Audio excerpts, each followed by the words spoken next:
Welcome back to our Super Granny channel. Today I will show you how to make my own version of chicken asado, a piling for the siopao. Okay, so subscribe and click the bell button.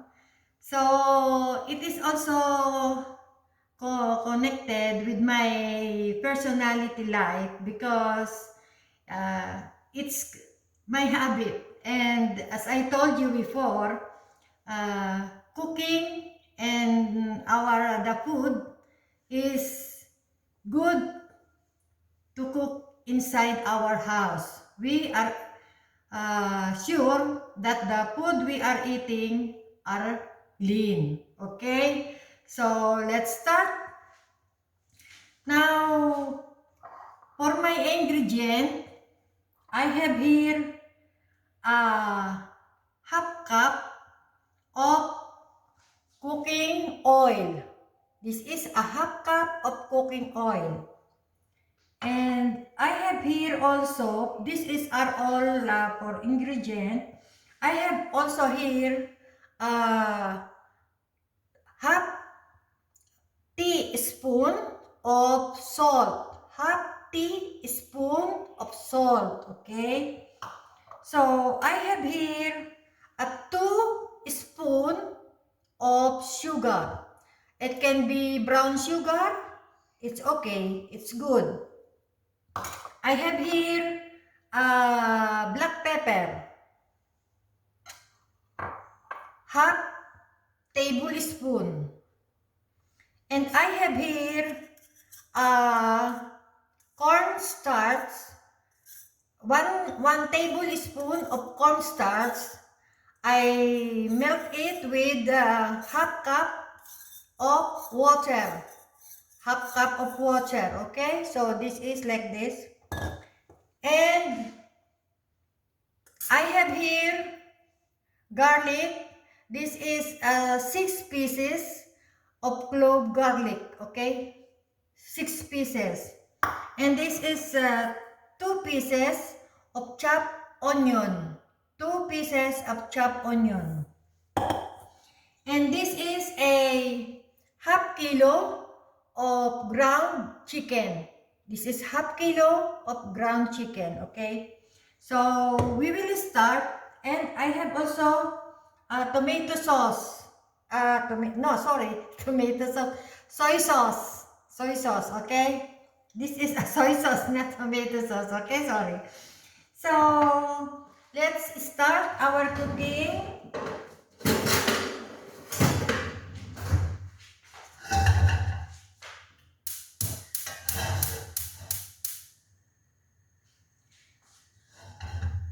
So the first thing I need to put the cooking oil. Okay.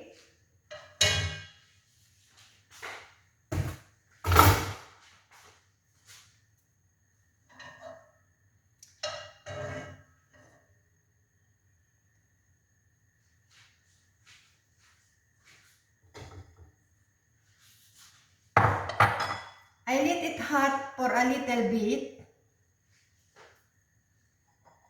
And then the next is the garlic. I let it make brown. Okay. So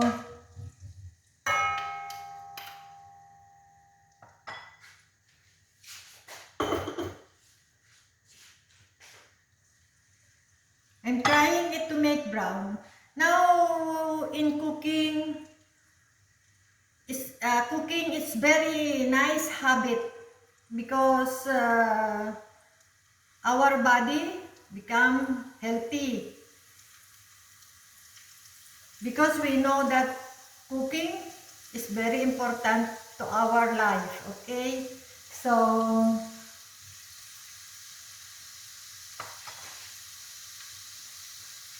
now it's starting to be brown.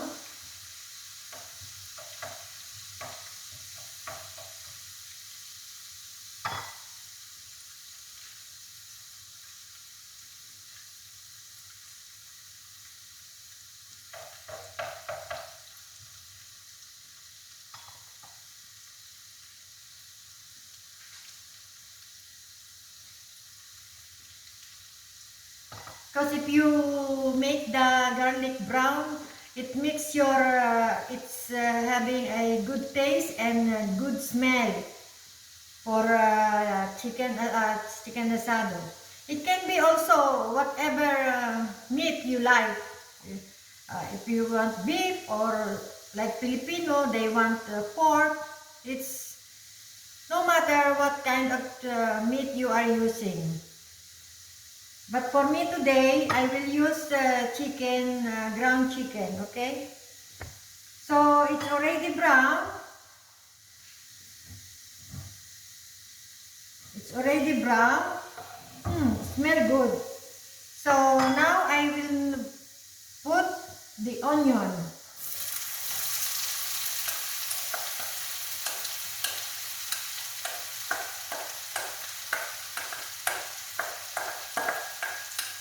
If I'm cooking the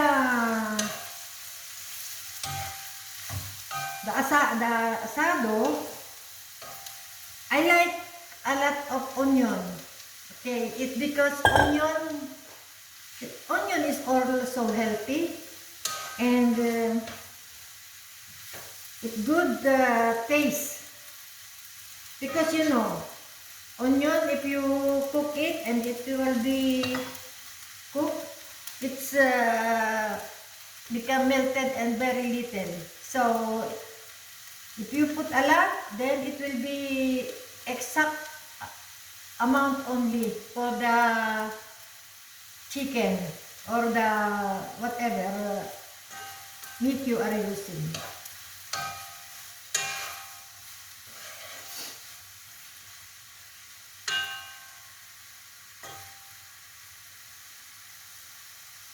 This asado is a Filipino food.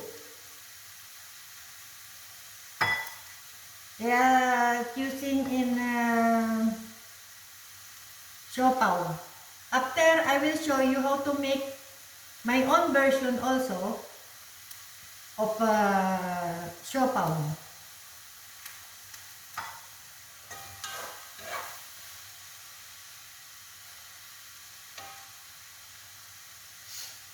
So I make it brown. Also the onion for make it good taste. Okay.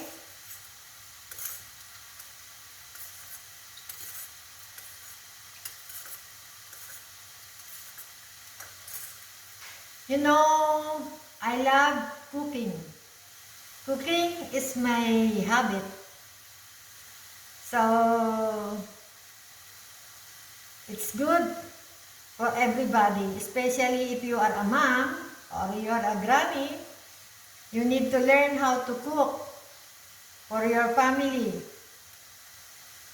and to make your family healthy and you reach a long life.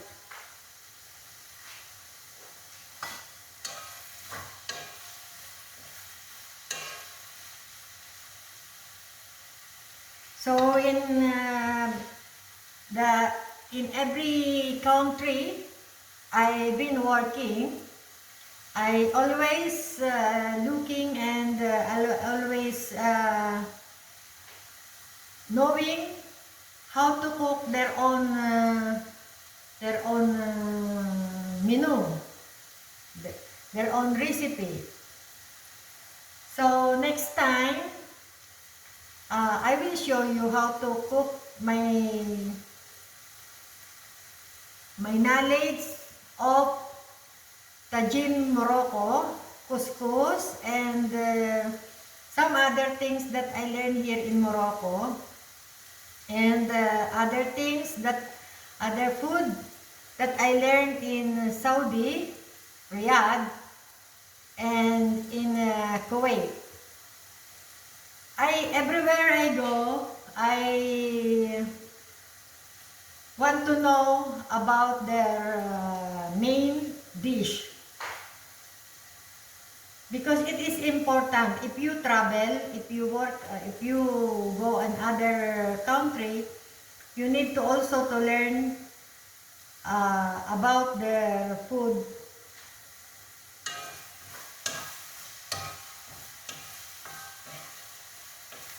You need to learn how to eat their food. Because if you go to other country and you will just like Filipino food, you will not be alive. Because how you will be alive if you will not try to eat for example, in other country, don't have Filipino food.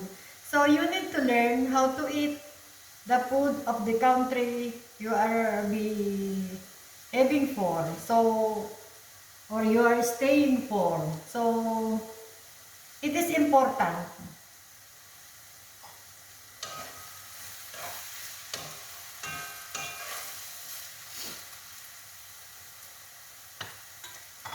It is difficult for, like Filipino, it's difficult that if you go to other country, you will not go on. You will in the tradition of the country you are staying. You need to learn. You need to learn everything. So that is the important if you are going and working other country. You need to learn everything. You need to learn how to speak their language. You need to learn how to eat their traditional food. And you need to learn how to, you need to discover or you need to know the attitude of your employer, their like and dislike. So, it is important for a worker to know everything if you are in other country. Because if you don't know, it's impossible to be successful for your work and for your dream. So, as on my experience, everywhere I go, the first thing I am, the first thing I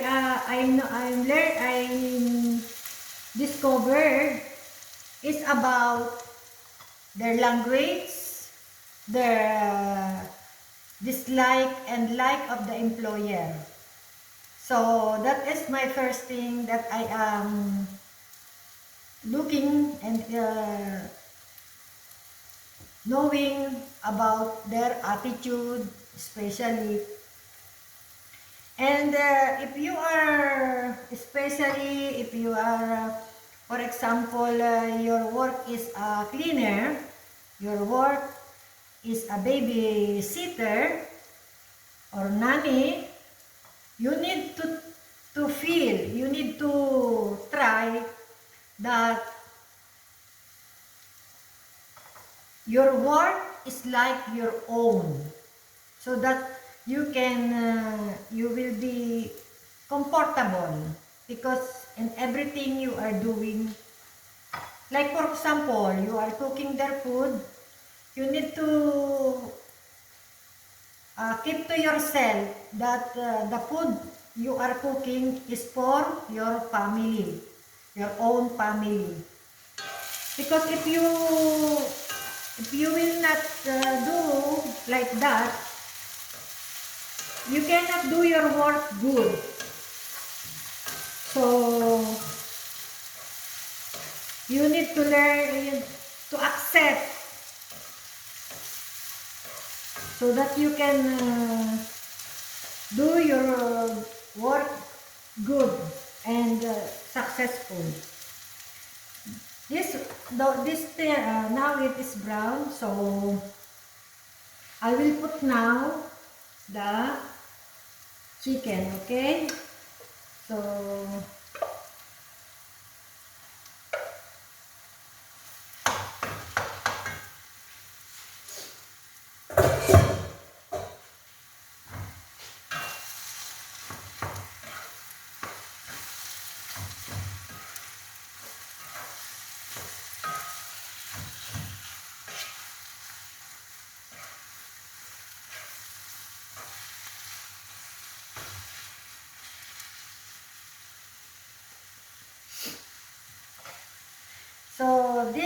everything I am sharing to you is about my experience and about what I am doing being OFW. So, it's very important for an OFW to have an acceptance, to be patient, because working abroad is very difficult. So,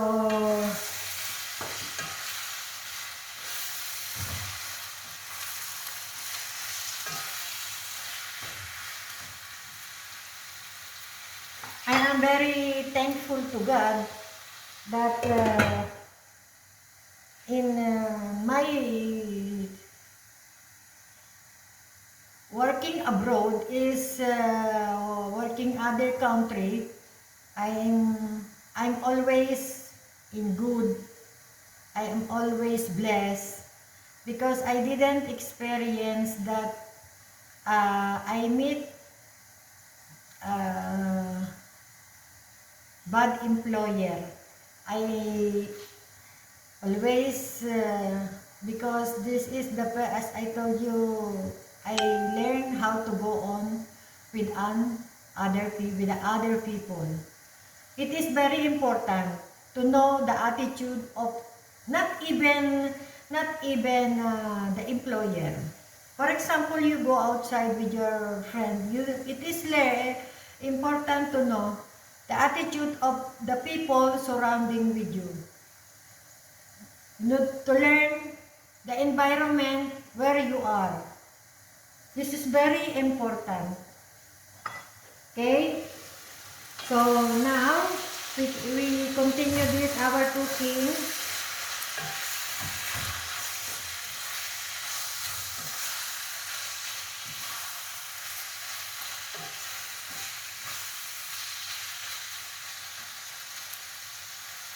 So the chicken is a little bit sauté. Now I will put the black pepper.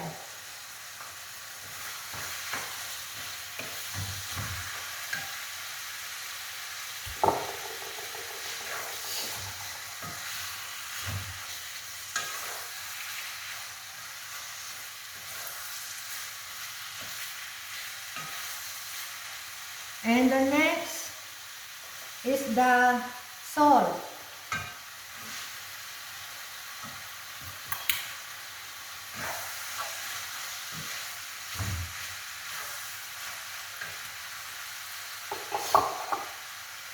And the next is the sugar. Because the taste of asado is, the taste must be the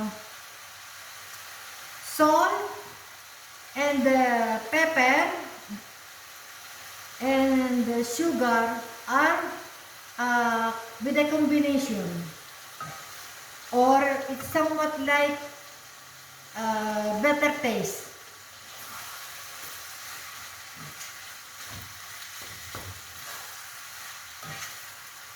Because the asado is somewhat like a little bit sweet, salty, and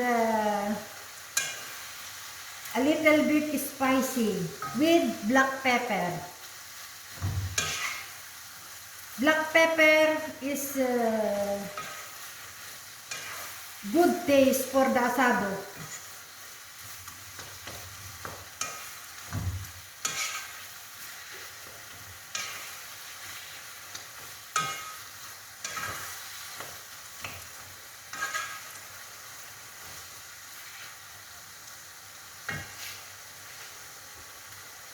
So now, I will put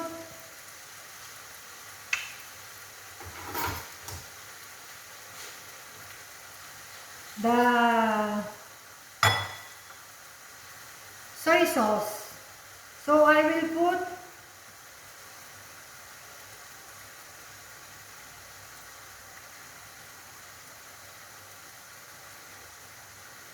3 tablespoon, okay?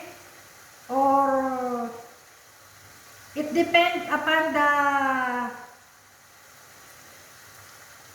so I put 4 tablespoon because the soy sauce here is only black but color, but the taste is not uh, so good. So I use it for 4 tablespoon of soy sauce, okay?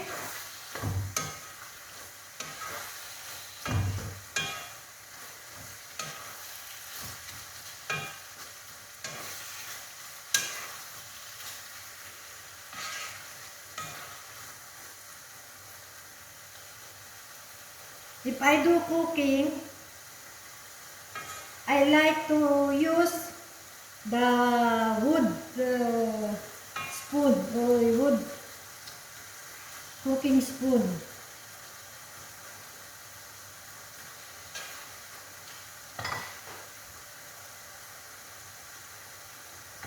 So now it's like this. You can see this is like this now. It's color like this. So we will just cook it. This is easy to cook. The only thing it's spending time is to cook the onion. So now I will put cover to make the chicken cook, okay? So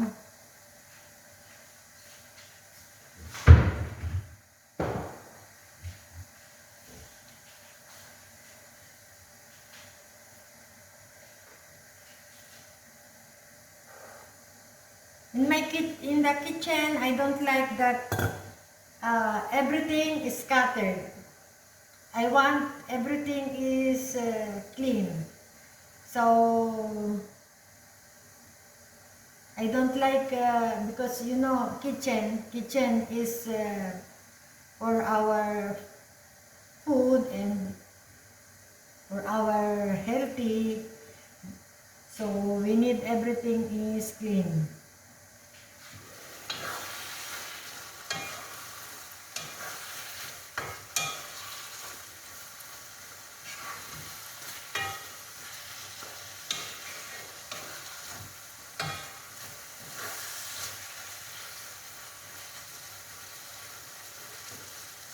So if the chicken is already cooked,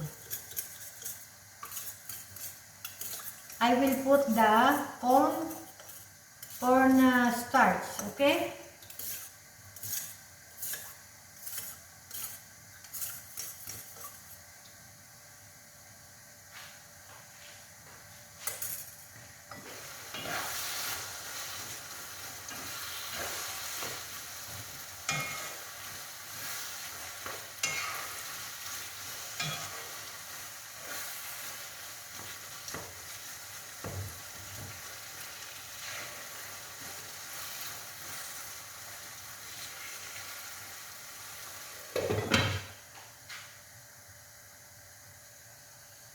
It's easy to cook. So our next step is I will show you how to make the dough.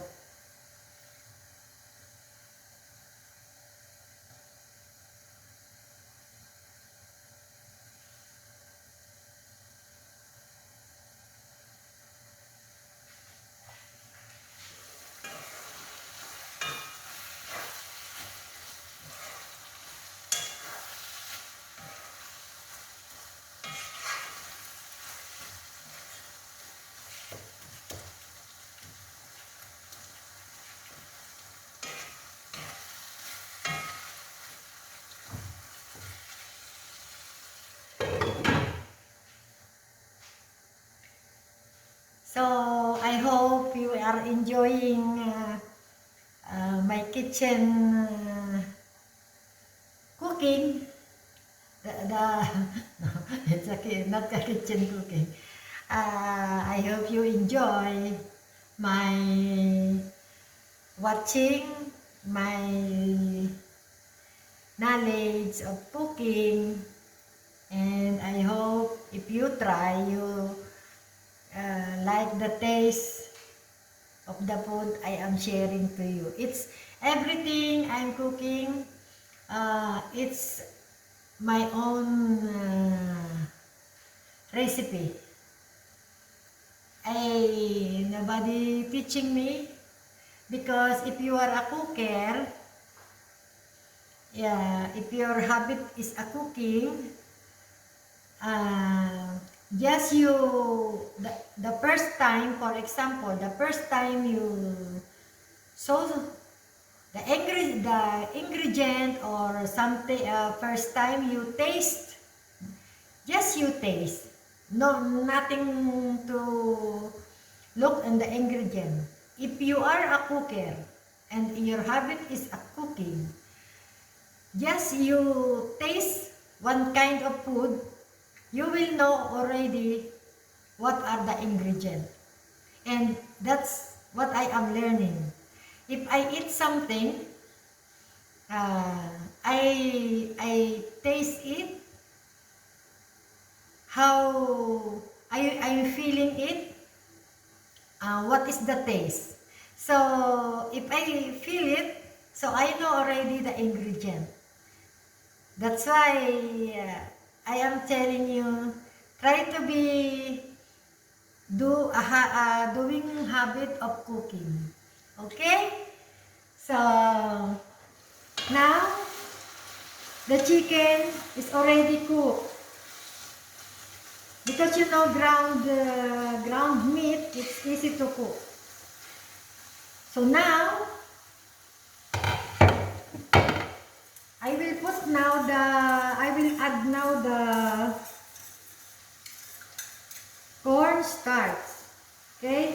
Be sure that the cornstarch is already mixed well with water. Okay?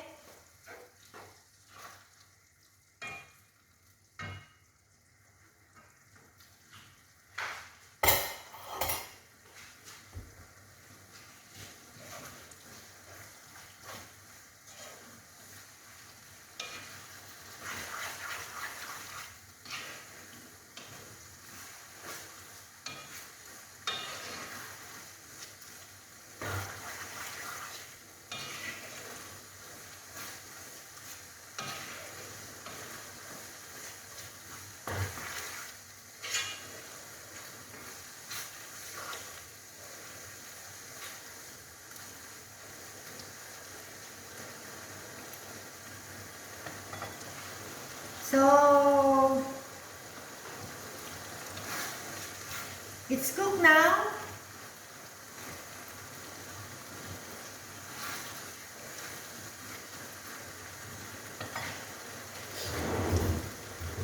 Our chicken asado is cooked now, and it's look like this. Okay, so now you already know how to cook and how the recipe of the chicken asado super grammy version. Okay, so until the next video, I will show you the dough of a siopao. Okay, have a nice day everyone. Subscribe our channel to follow and to know about other things of my personal life